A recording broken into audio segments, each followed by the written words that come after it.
In August 2018, Pris stood in front of news cameras and begged for the safe return of his pregnant wife and 2 young daughters. Within days, he'd confessed. Within 3 months, he'd pleaded guilty to killing all 3 of them, along with the unborn son they were expecting. He is now serving 5 life sentences. He will never leave prison. But Watts hasn't stopped talking. Since his conviction, he's written hundreds of letters from behind bars, to journalists, to true crime authors, to strangers who write to him. And running through many of them is a consistent theme. He wasn't fully responsible. Someone else pushed him there. That someone is Nicole Kessinger, the co-worker he was having an affair with in the weeks before the murders. This video isn't about relitigating who did what that night. Watts pleaded guilty, and Kessinger has never been charged with or formally investigated for any role in the killings. What this video is about is something else. How a convicted murderer has spent years in his own handwriting trying to rewrite the story of his own crime and cast his mistress as the reason it happened.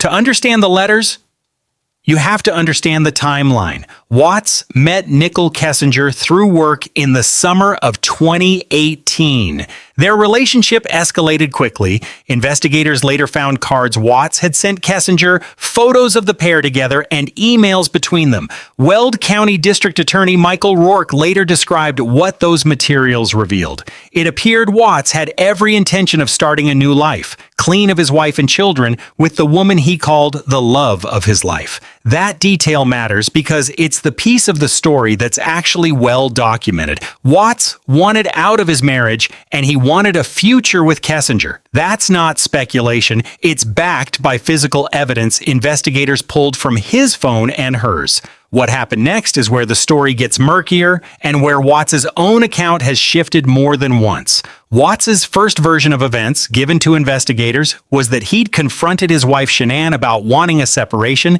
and that she'd responded by strangling their daughters. He claimed he then found their daughter Bella watching as he strangled Shanann in a rage after seeing what she'd allegedly done. That account did not hold up. There was no physical evidence supporting the claim that Shanann had harmed the girls. Watts eventually pleaded guilty to killing all 3 of them himself, along with his unborn son. So from the very beginning, before any prison letters existed, Watts had already shown a pattern. When caught, his first instinct was to construct a version of events where someone else was responsible. The letters are that same instinct, continued for years, aimed at a different target. Cherlyn Cadle, a woman who began corresponding with Watts after his conviction and later published a book of his letters, became one of the main channels through which his post-conviction thinking reached the public.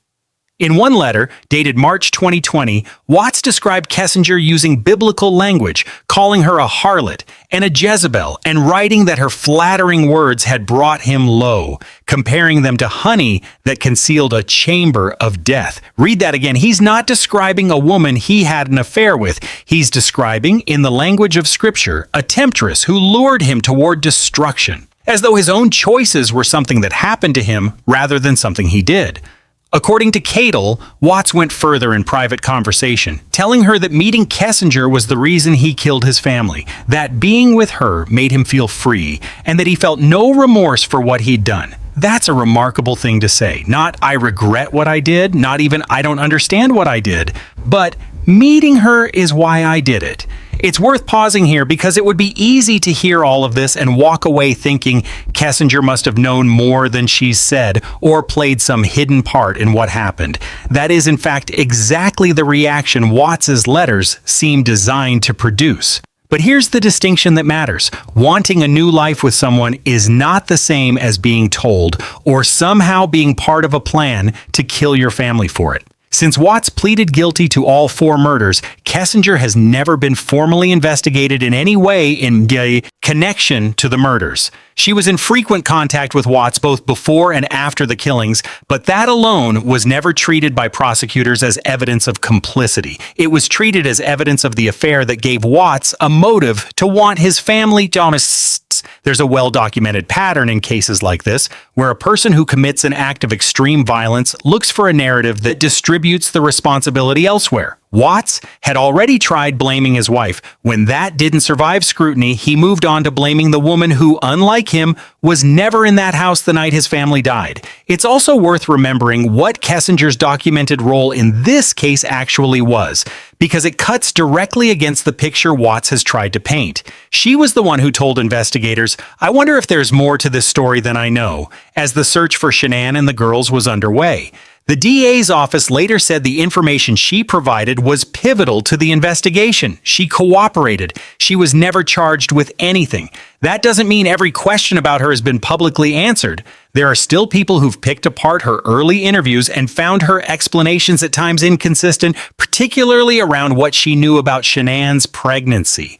But an inconsistent interview is not evidence of participation in a murder, and prosecutors who had access to far more than any online investigator chose not to pursue charges against her. Pris Watts is now several years into a life sentence he will never leave. He has, according to reporting, tried to reach out to and build relationships with women from prison since his conviction. The letters, the biblical language, the insistence that Kessinger is somehow the origin point of the tragedy, all of it keeps his version of events in circulation, keeps his name in headlines, and keeps attention pointed away from the one uncomplicated fact that hasn't changed since November 2018. He did it. He pleaded guilty to it, and no letter he's written since has changed that. Nicole Kessinger has spent years trying to disappear, reportedly living under a new identity, avoiding press, staying silent. Whatever she did or didn't fully disclose in the early days of this investigation, the record shows she was never charged, never formally implicated, and cooperated with the people trying to find out what happened to Shanann, Bella, Celeste, and the son they never got to meet. The person who has spent years writing letters trying to relocate the blame is the one person we know, beyond any doubt, was responsible.